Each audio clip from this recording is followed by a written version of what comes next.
Hi, everyone. Thank you so much for joining us for Business First Wednesday. I'm Jennifer Burns. I'm the head of the Business Insight Center here at the Central Library in Rochester. And we provide free market research services to anyone who wants to start a business, no matter what sector or size that business is. And we also can help you with providing samples of business plans, industry surveys, potential competitors, and potential customers. So please reach out to us and we'll put that information in the chat if you would like to learn more. And without further ado, we've got Gina Mangiamelli with the Small Business Development Center, who's going to be kicking us off. Gina, take it away. Hi, thanks, Jennifer, and welcome everyone on this snowy Rochester morning. I woke up to 4 inches of snow on my car, and so I put a background up that would let you know that eventually summer will return. So hopefully you're all doing well regardless of the snow. So I am a certified business advisor with the New York State SUNY Brockport Small Business Development Center. If you don't know about us, we are a technical service provider that helps with business plan development, financial forecasting. We help with marketing research. We partner with the Business Insight Center a lot for resources. And we have a myriad of services, and it's all free and confidential. So if you're a startup business, an existing business, anywhere in that journey of your business life, and you have some concerns or just want to talk to someone about maybe forecasting, feel free to give us a call and register to become a client, and we can get started to help you. We do cover a 5-county region here in Monroe, Ontario, Wayne, Orleans, and Genesee counties. So no matter where you are in that region, we can certainly help you. We do one-to-one advisement, and we do training like this. And on the advisement side, we can either do a telephone advisement, we can do virtual, wherever you are, or you can come into the office. So we have a lot of services, and we encourage people to take advantage of what we offer. We have an amazing staff of competent, really good business owners and business professionals that can help you with a variety of tasks. Okay. So without further ado, let me tell you about this topic. So I called it the 2024 Sales Forecasting, Demystifying Financial Data to Chart New Year's Sales Success. And this was important to me because we're coming up at the year end. You're going to have by December 31st, 12 months of history in your business.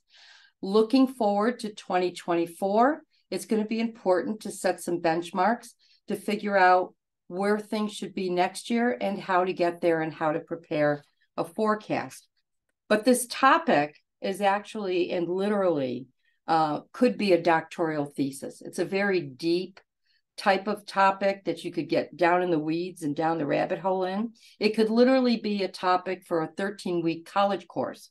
So we hear on the news things like, Disney has been downgraded because they didn't hit their financial forecast or their projections. So it's important because it provides that benchmark. So for today, I don't have 13 weeks or 2 years for some kind of thesis. So within 90 minutes today, I'm hoping to provide you with enough information to get you down the road and get started with looking at sales and expense and projections for 2024. Okay? Trying to move forward here. I don't know why it does this. There we go. You know what? I think it's just internet delay sometimes. So here's the agenda for today. First, I want to introduce the concepts of forecasting if it isn't something that you've worked with before. I want to talk about how to apply these concepts to determine sales targets, help you understand the role of expense toward profitability, and utilize reports and industry data to assist in determining those forecasts, and some steps to start developing for the forthcoming year. So let's take a look at financial forecasting. So defined Financial forecasting is a technique that uses historical data as inputs to make informed estimates, a guesstimate, that are predictive in determining the direction of future sales and expense trends. So the key concepts here is that forecasting involves making predictions about your company's future. In finance, we're looking at forecasting is used by big and small companies. So even if you're a sole proprietorship or you just have under 10 employees, forecasting should always be an exercise that you do at the end of every year and benchmark it periodically throughout the year. So these estimated earnings, taking a look at expense, we're going to talk about that. Financial analysts use forecasts in determining business valuation models and to identify trends that they see happening. Forecasts are predicted based on historical data, industry information, and so on. But I have to make a note. The future is always uncertain. We don't know what's going to happen. Imagine 2020. People had their forecast. They went back, started out the new year, January, February, and then boom, March 20th hit, and they shut down the country. And many people didn't have a plan for that, but it blew apart any financial forecast that people had. They had to capitulate. They had to re-examine what they were doing. They had to discover new ways to operate. So while we do this as an exercise to create benchmarks and some kind of predictive revenue earnings, forecasts may need to be revisited frequently and possibly revised. So with that, let me ask you a question. Put in the chat any reason that you think why financial forecasting exists. So if you wouldn't mind, click on the chat and just put in comments about why you believe that financial forecasting exists. Like, why do they talk about it all? In fact, financial forecasting, they started looking at this back in the mid-1800s, and it's been developed and researched since then. Yes, to enable better business decisions, absolutely. To schedule a consultation, oh yes, thank you, Jen. To enable better plans for spending, that's a really big one because looking at expense is important. It helps set goals and benchmarks, determine a market shift in products and services, excellent, excellent. Access to funding, yeah, so the banks definitely look for that. To know where you're going, I mean, it's no different. I'm hoping that people do this in their households as well. You take a look at what you've spent throughout, let's say 2023, going forward. Do I need to get a second job because I need to get this paid off? Or maybe we had some expenses we can do away with because our mortgage went up because of taxes or our rent went up, whatever. So there are good reasons for financial forecasting. It definitely helps business owners to have control, things that they can predict and then control going forward. Okay. Come on. Trying to get to the next slide here. I don't know why this.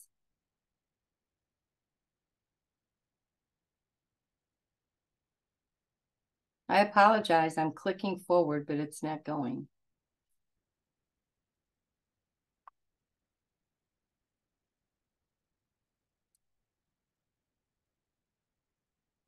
All right, Jen, I got a problem here. I'm not sure. Okay. Hold on. I honestly think that it is the delay of the internet in the building here.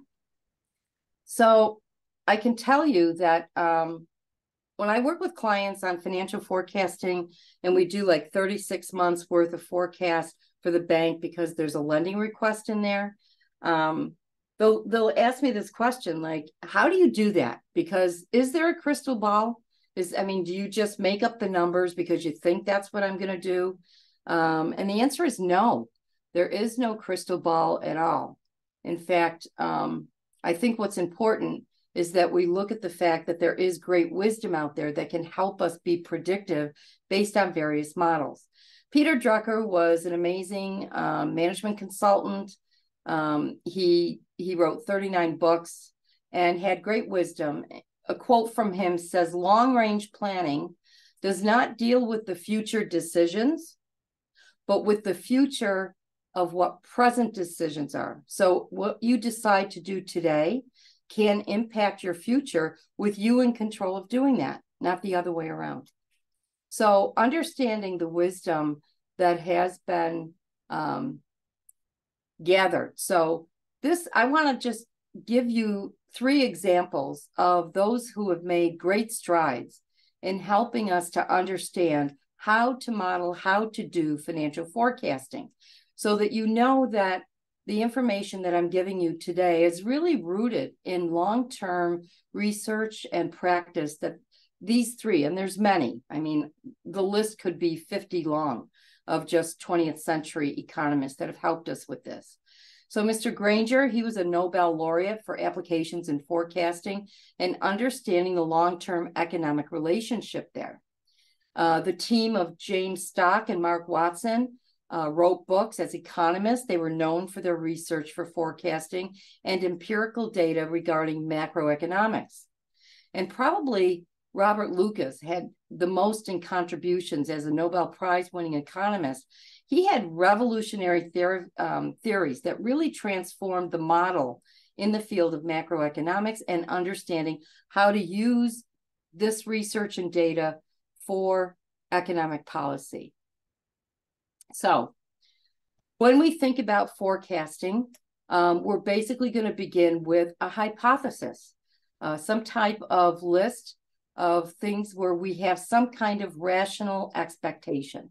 And when I say rational, I mean reasonable expectations versus, a business owner that comes to me and they say, "Oh, I plan on doing $5 million in sales this year." Well, I ask them, "How are you planning on doing that?" And the answer is usually, "I don't know, but I'd really like to make $5 million.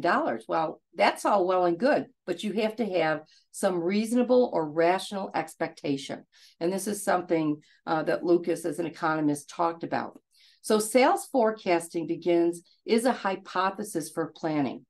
It is an educated guess based on historical data, some industry reports, and internal customer expectations that are reasonable and required. Creating hypothesis, you're using rational expectations to create sales forecasting that has been researched and tested, used by economists, and a lot of it based on Robert Lucas's work. Preparing your forecast for 2024 should have a posture of reasonable expectations, which means that you're going to have kind of a conservative view going forward. So we want to shoot for what's reasonable, and we don't want to undercut it too much, but we want to have a reasonable expectation of what we think we can achieve. So beginning with this, if I'm a sole proprietor and I have this task before me, and I'm saying, "Oh my gosh, I've got to come up with some kind of hypothesis or things that I need to think about in order to get this planning for 2024 underway. But there's just me, myself, and I. So what do? How could I put a team together?" All right. So maybe your bookkeeper, accountant who does your taxes, you could sit with them and get some help there.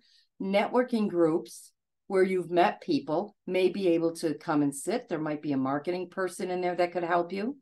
And although you're a sole proprietor, you may be able to pull together a small team of 2 or 3 additional people that could help you think things through. And the reason that's good is because we can get in our own heads and we can have biases about what we think we can do. But if you're a company, for example, let's say you're an HVAC, heating and air conditioning company with 25 employees, that's a fairly reasonable $3 million business. You may have an accountant on staff. You're there as the owner. You may have an operations supervisor and a marketing person. Pulling them all together as part of your team can help talk through some of the things that you need to consider when you're actually putting these numbers and going through this exercise.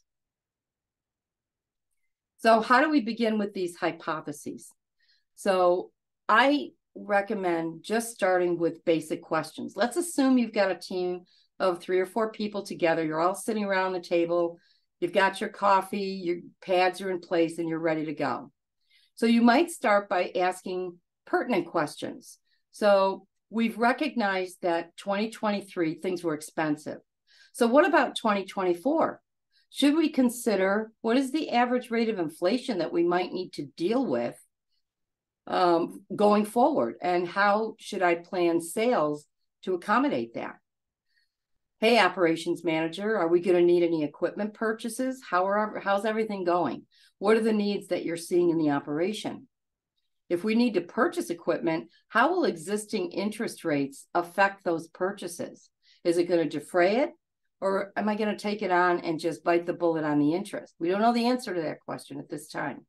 Right now, we're just formulating questions that we need to look at in order to plan some type of solution going forward. So if we increase sales, because we're going to increase it for the rate of inflation, do I need to hire more people? Are there new hires on the horizon? Have I got a new product that we're going to introduce?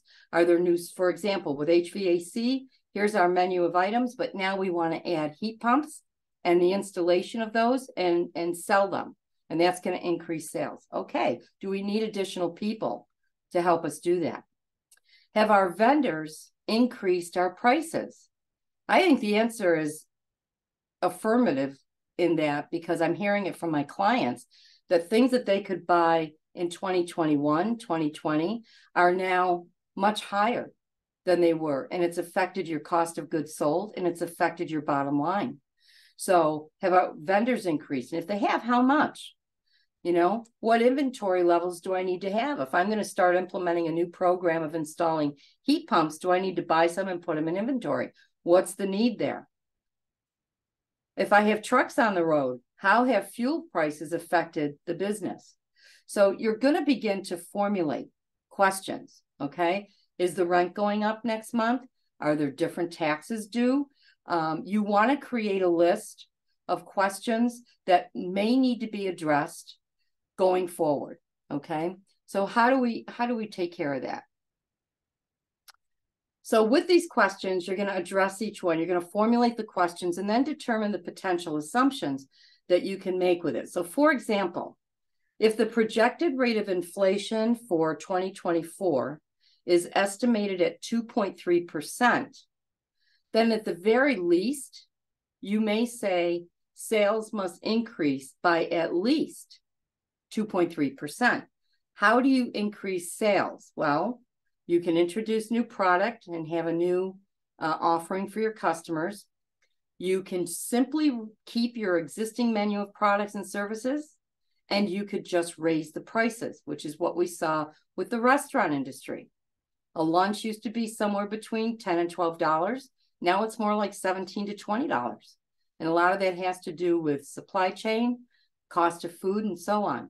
So you have to make a determination at this point. How are we going to move forward? Okay, team, what are your ideas about moving forward for increasing sales at the very least 2.3%? So maybe we do some projections and look at how many sales can we make with this new heat pump product going out. And you're going to put some numbers behind that as well, and you're going to come up with a number. What if the company needs, let's say a paving company, you need new paving equipment, but the interest rates are like 10% right now.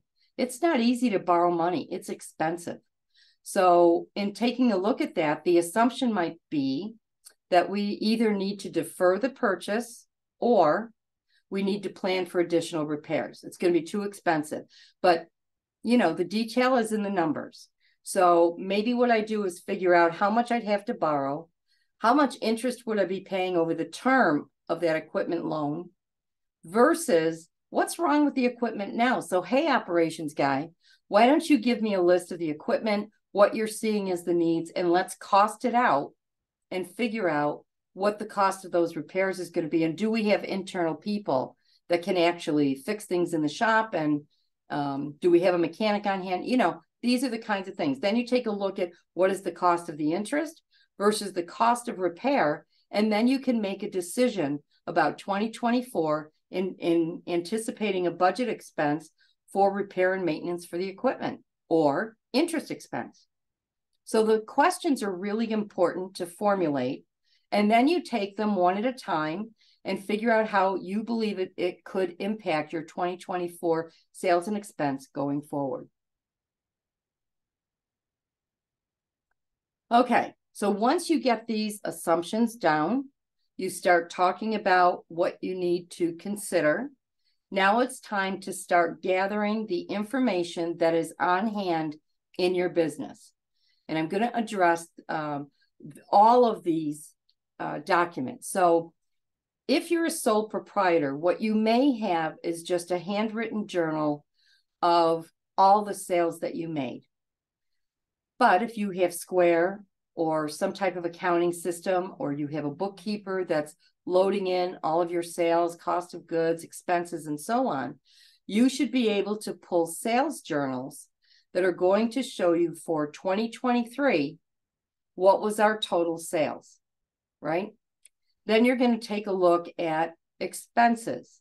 And I strongly recommend that you do the Tom thing, and that's Tom Golisano I'm referring to, and pull that report and do a detailed scrutiny of it. Now, the next reports I'm talking about, I'm going to go over in detail.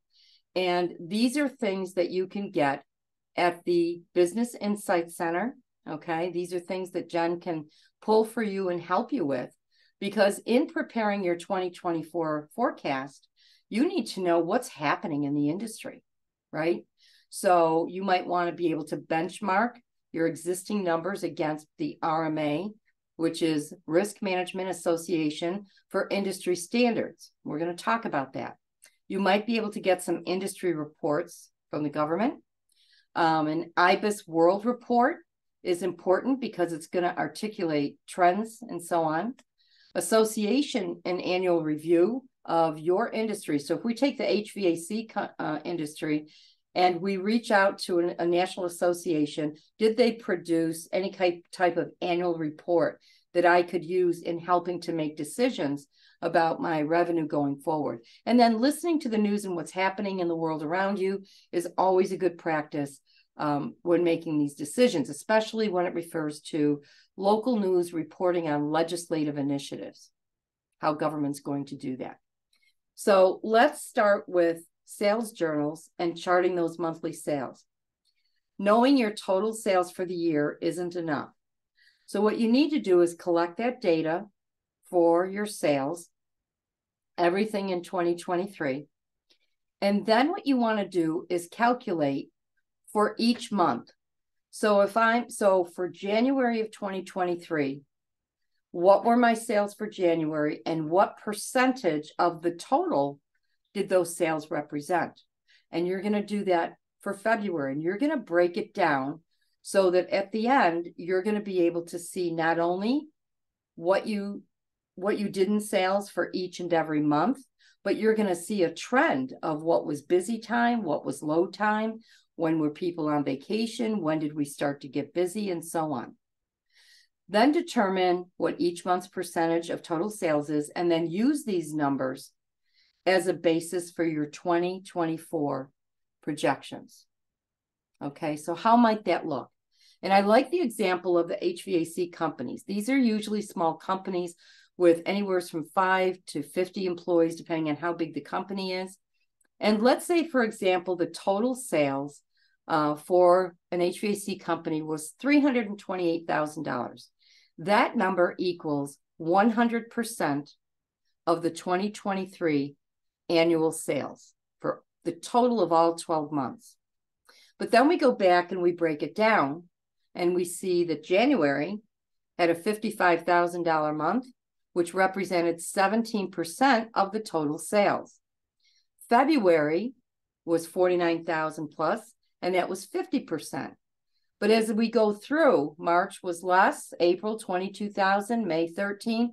What we're realizing is a trend here that during the winter months up to May, it looks like 54% of my revenue was generated in those early months, January, February, and March.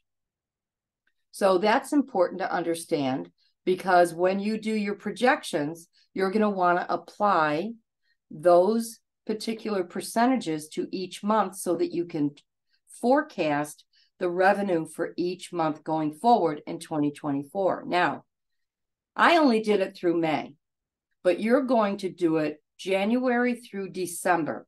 And what you're probably going to notice is that in the summer months between June and September, you'll have another spike of work because of air conditioning. If we have a really hot summer, you're going to be really busy.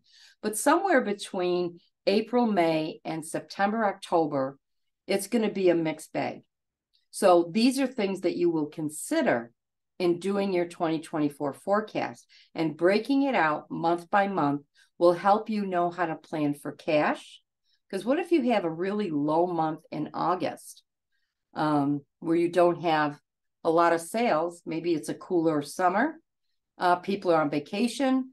That can impact your sales. So if you've got staff that wants to take a vacation for 2 weeks and your lead mechanic and your lead HVAC guy is gone for 2 weeks, then he's not out there performing the work, and that can have an impact on your total sales unless you have a way to have a substitute in there.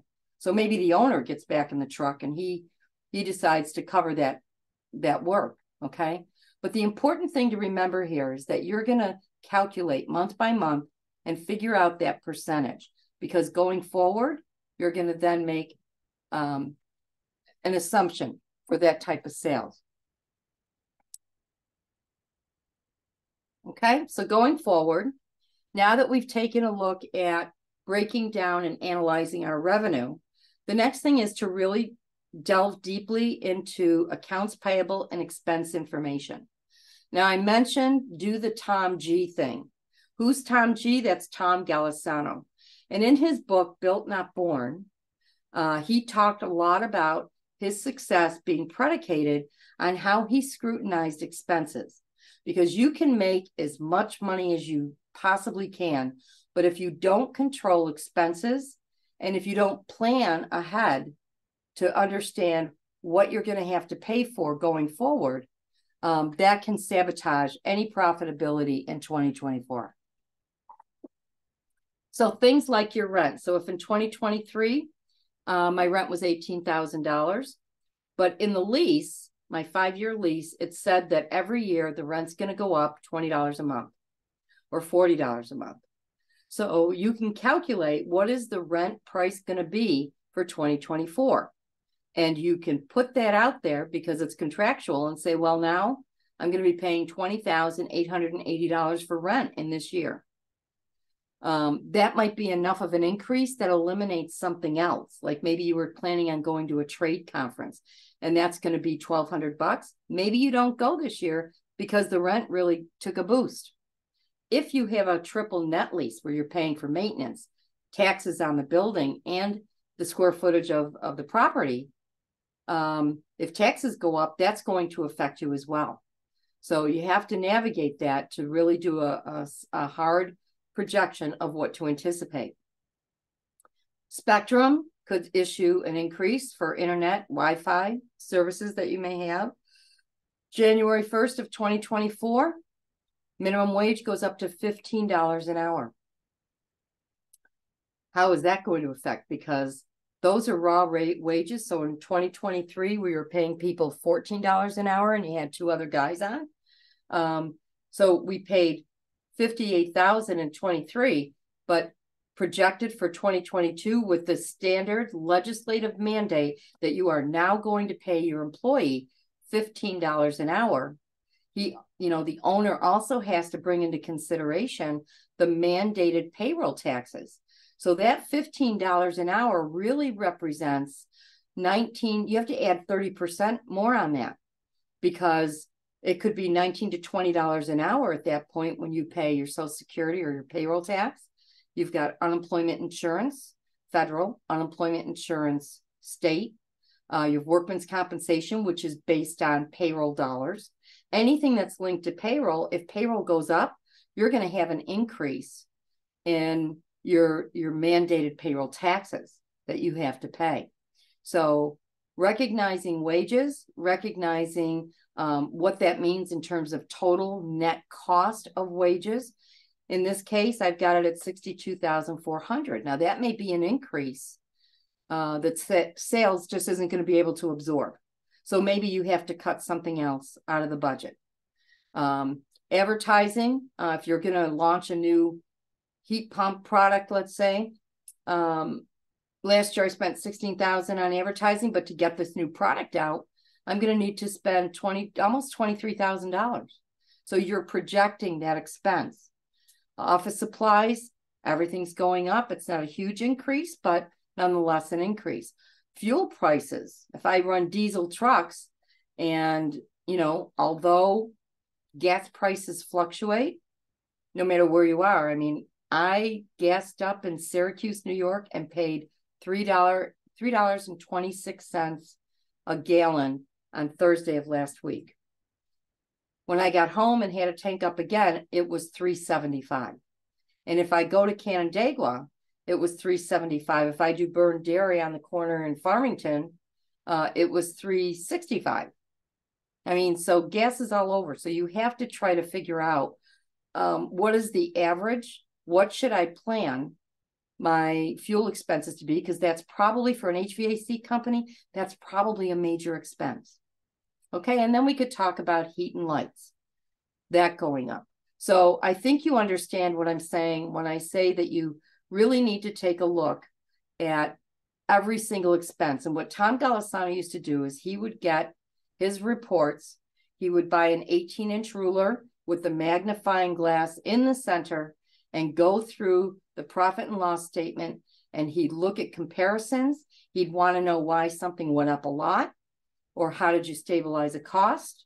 Because he, like my dad, had the philosophy that take care of the pennies and the dollars will take care of themselves.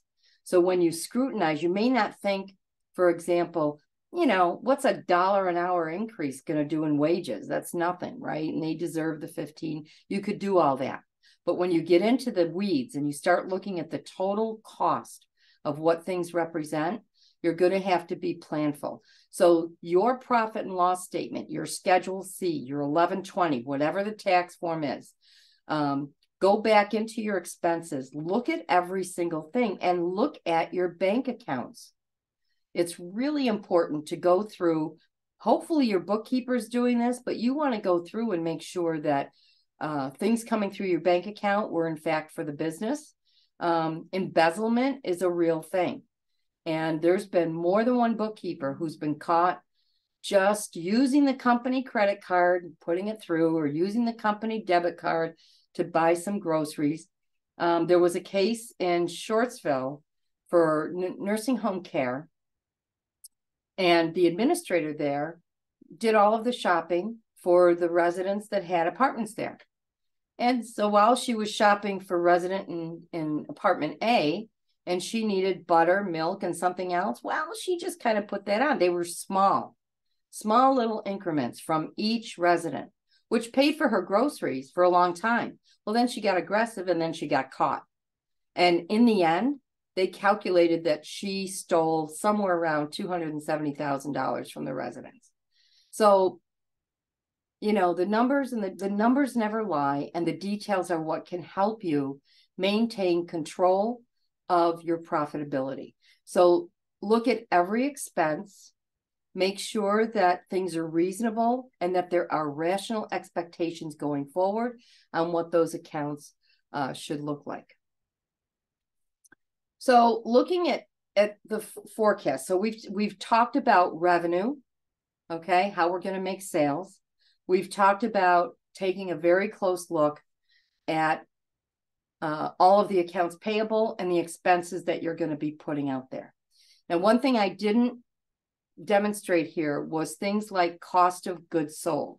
What are you paying for your inventory? Has there been a supply chain interruption? Has the cost of what you're producing gone up? And do you need to start researching other ways? So for example, I have a client that's manufacturing apparel. It's all being done in China, which is inexpensive, but by the time you get it into a container, delivered to the United States and shipped, it actually makes more sense to try and find an American producer, because when you add in the total cost versus the unit cost, you realize that you're really paying a lot of money. So regardless of what it is that you produce, you might be doing baking, you might have a restaurant. It's important to take a look at your gross sales, cost of goods, and your net sales so that you understand if you're within the range. And we're going to talk about some of the reports you can get to benchmark if you're within that range. But right now, just take a look at getting the calculator out and doing some forecasting. So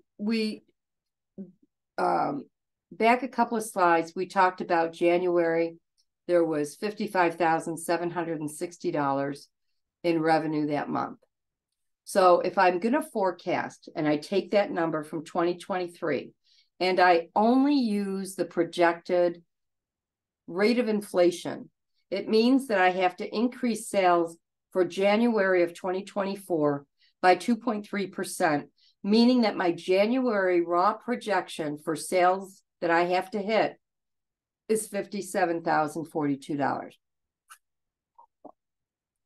And you're going to do that for every month. Now, to the right here, I've got annual sales for 2023 were $328,000. And then I did the projection for that inflationary cost so that my total at minimum, my annual sales for 2024 should look something like $335,554, of which January is going to be $57,000. Okay, so you're going to do that each month. But just a note, while the Wall Street Journal and the Federal Reserve and a lot of these financial companies that do assessment and evaluation, even though they may say that 2.3% is the inflation rate, they could be publishing that to provide, an optimistic view going forward. But what I like to do, and I think is prudent, is if you take a 4-year average. So in reality, if you go back to 2020, and you look at the rate of inflation in 2020 was something like 1.25%. In 2021, where's my numbers? So 2020, it was 1.2%. We were shut down. Everything kind of was just functioning. 2021, it was 4.69%. But 2022, the inflation rate soared to 8%. And that was largely due to supply chain issues that companies had to buy from other sources that were maybe more expensive. So they had to raise their price. But for 2023, the average inflation rate was 4.5%. So I would take all 4 of those numbers and I would average them. And I would say the average over those 4 years is 4.61%. And that's the number I would use to increase sales, because we don't have a crystal ball. We don't have any way to know what's lying ahead. There could be another pandemic that shuts us down.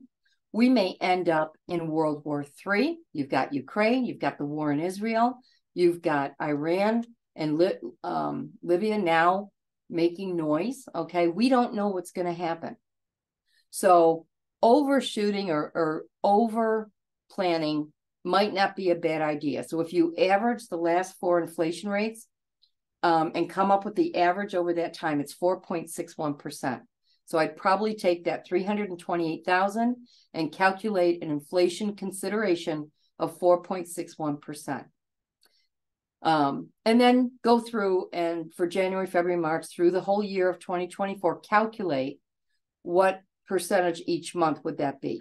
Okay. So I do think that that's an important exercise to build in a little cushion. It doesn't mean that it's an absolute. I mean, if you set the bar a little higher and you achieve 90% of that, it's still more than if you stuck with your original 2.3%. Okay. Now going back to expenses. Each one of the expenses that you had through 2023 should be examined. And you should take a look like on the websites for RG&E. Did they put a request in for an increase of their rates? If they did, for how much? How is that increase going to affect my operations in my HVAC company? Is it going to raise the rate higher? Is it only on residential? Are they going to install some type of device that's going to control whether I can have cold air or hot air? All right. Understanding what's happening going forward is really important. So legislative agendas have an impact on every business operation. It can impact your supply chain. It can impact delivery, how you get your product out, how you get out there. So go through each and every expense and identify what you anticipate as holding the line. Okay, so if you gave out bonuses this year, maybe that's not going to be so much because of all the added costs that you're going to have to deal with in 2024. But at the end of the day, you're going to put a pro forma, a forecast together that looks like this. Using an Excel spreadsheet helps a lot. It keeps it organized, and you can build in calculations. And if you notice, and I hope you can see this, percentages across the top. So this is identifying what percentage of the total is each month. And this was for a different company that I did. So that every single month it's representing what percentage of sales we're going to do, okay? Cost of goods, and that if you look at cost of goods all the way across, it says 38.1%. That number can be benchmarked against an industry standard to know if you're in the arena or not. It's good for budgeting. So if you're a restaurant and you're coming in at 51% food cost, but the industry says it should be more like 25%, then you have to take a look at why were you spending so much on food to deliver a dish in your restaurant? What is happening? Two things. You have shrink going on. Somebody's walking out of the back door with steaks and shrimp and causing you to buy more than you need, or you're not buying at an efficient price. And that's the kind of thing you want to take a look at. What are we paying for X? What are we paying for shrimp? What are we paying for lettuce? Who's our vendors? Did their prices go up? Why are we paying so much? Why am I at 51% versus 25%? Do the cost analysis on every dish on the menu. Which one is the most profitable? What should we eliminate? Should we add something else? This is the way you think about it. Then going through operational expenses, you're putting in things like, is your bank going to raise fees? Are NSF checks going from $35 to $45 per check if they bounce? Is your accountant, the accounting, they have to increase their wages. They have to pay mandated payroll taxes. What used to be $50 a month might be $120 a month. So conversations with these folks to figure out, what are you projecting my fees are going to be going forward in 2025? We've seen it with credit cards. If you had a credit card and it was at 27%, yeah, that's high. But do you know they're charging 30.4% now? That's 30.4 cents of every dollar of credit card that you use. So maybe it's time for a consolidation loan with a company that's going to give you somewhere between 10% and 11%, which is way better than 30.4. About the rent deal. Your lease is going to dictate that. Meals and entertainment. Maybe you were paying for the guys to have lunch every day. Maybe you can't do that in 2024. Maybe there's an easier way to do shipping and buying postage. $15 an hour. We're seeing as of January 1st. So your payroll and payroll taxes, that's going to go up.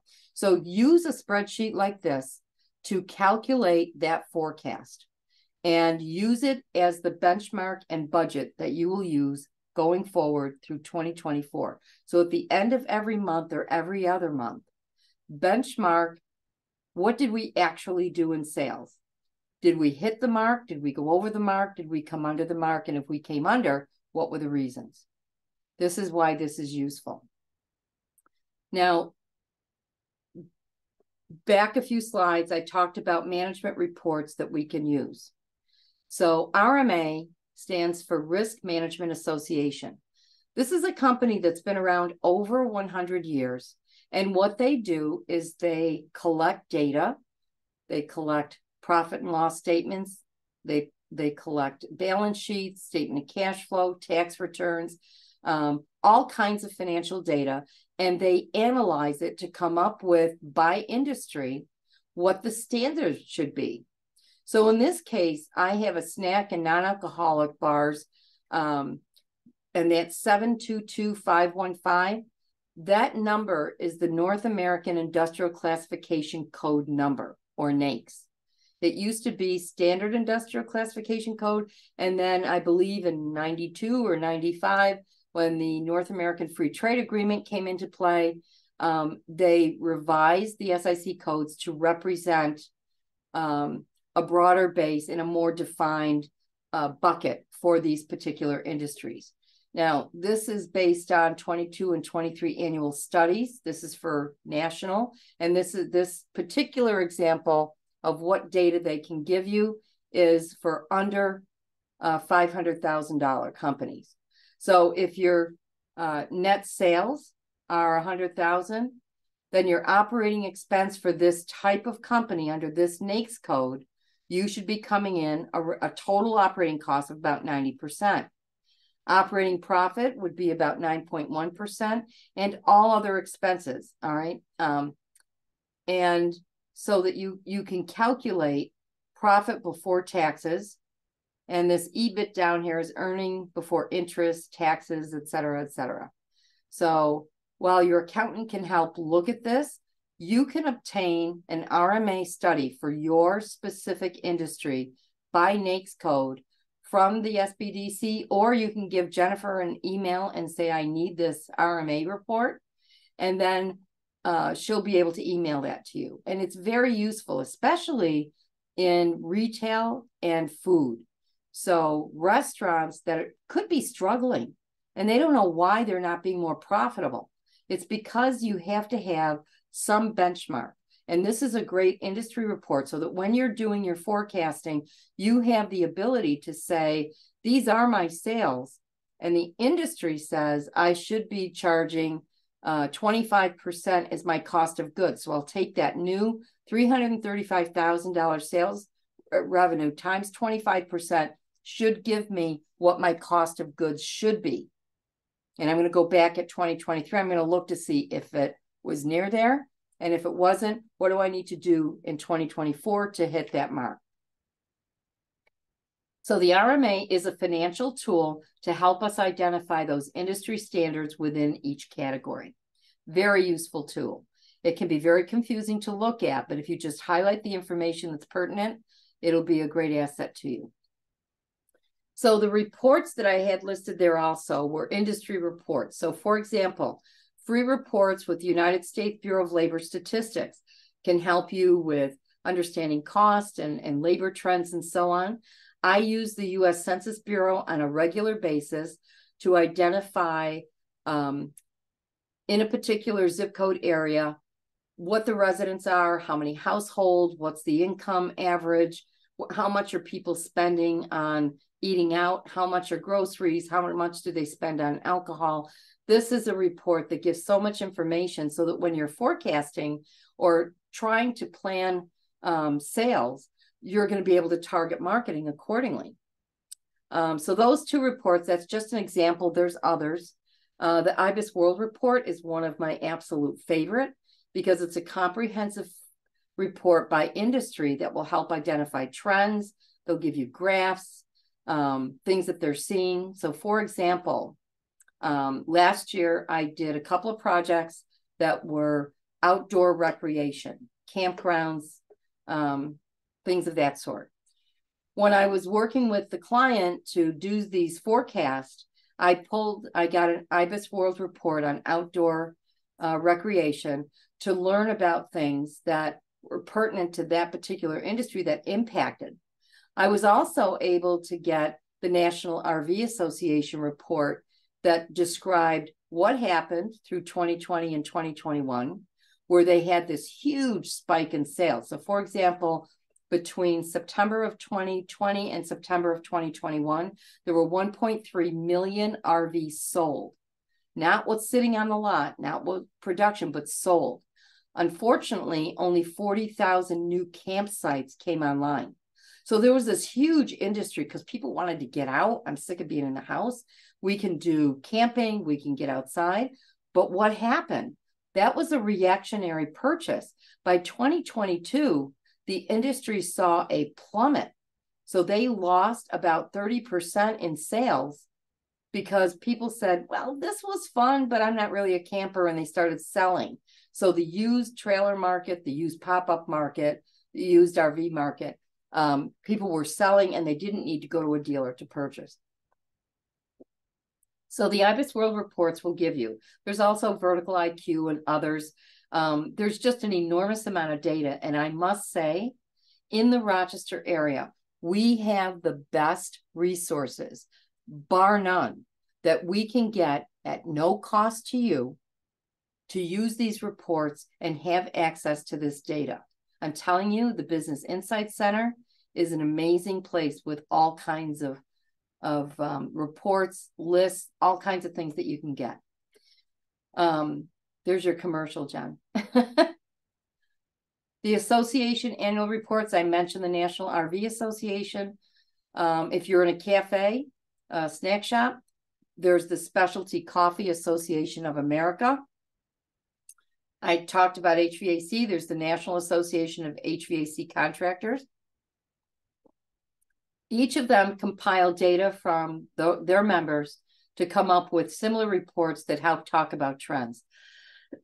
And that's really important, because if you can kind of use it like a crystal ball where you're moving forward and you're trying to identify what's happening in my industry, then you can make reasonable projections, reasonable forecasts that you can benchmark and adjust to going forward so that you maintain profitability. That's what it's all about.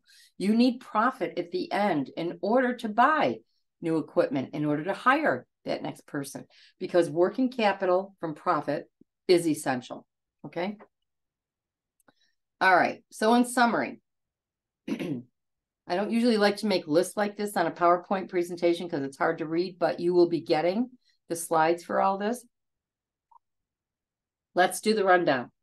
So start by trying to create a team that can assist you. So your accountant, bookkeeper, people that you know from networking groups, employees, consultants, colleagues, and so on. Get some people together that are willing to sit down for a few hours and talk about how to create those assumptions. Assess the needs of your company for 2024 going forward. Develop a list of assumptions and work that list very hard. Pull together your historical information, your sales journals, expenses, inventory reports, etc. Determine your sales by month based on that sales analysis that you did. Scrutinize expenses and identify areas of cost savings. You know, something simple like putting in things that, like changing light bulbs, you know, going from incandescent to an LED throughout the entire shop could save you money. I did that at my home and it was amazing, the impact. So scrutinize expenses, identify areas of cost savings, review industry reports, benchmark your company against industry standards, create a forecast of revenue and expense targeting profit desired. That was that spreadsheet I showed you. Commit to reviewing your forecast against actual numbers on a monthly or bi-monthly basis. This is critical. You need to set time to work on the business by doing that comparison so you can head off any problems that may come down the road that will affect cash flow. You really need to do that. And then as for 2024, as it moves forward, be prepared to adjust your forecast as things change. You know, there's this undertone right now about the white lung syndrome, the latest and greatest virus that they say is going to be bad and all this stuff. We don't, you know, they shut us down once, they can do it again. So planning is important. Disaster planning is important. And all of this, once you get this forecasting done and you've got a plan for the next 12 months, looking at how you're going to increase sales, the next question is, what do we have to do from a marketing perspective to get the word out to sell those heat pumps. And that's the next step, but it's also not for this seminar, but maybe the next one. So with that, I hope that you have found this information useful. I want to thank all of those who have attended today, and I want to thank those who are viewing this on the recording after today. If you have any questions, feel free to contact us at the Small Business Development Center. And I do want to mention that we have a tool that's called Profit Sense.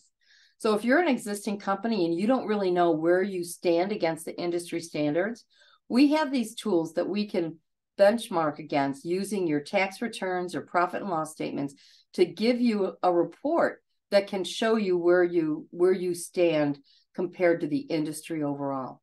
So you can contact the Small Business Development Center. You can call our office here at 395-8410, 585-395-8410, or go online. So with that, are there any questions, Jen? I don't see any questions, but I did want to remind everyone that our January program is going to be on the importance of networking. So if you can join us for that, that would be great. And thank you all for coming, and have a great holiday season. We'll see you in the new year. Thank you. Bye, guys.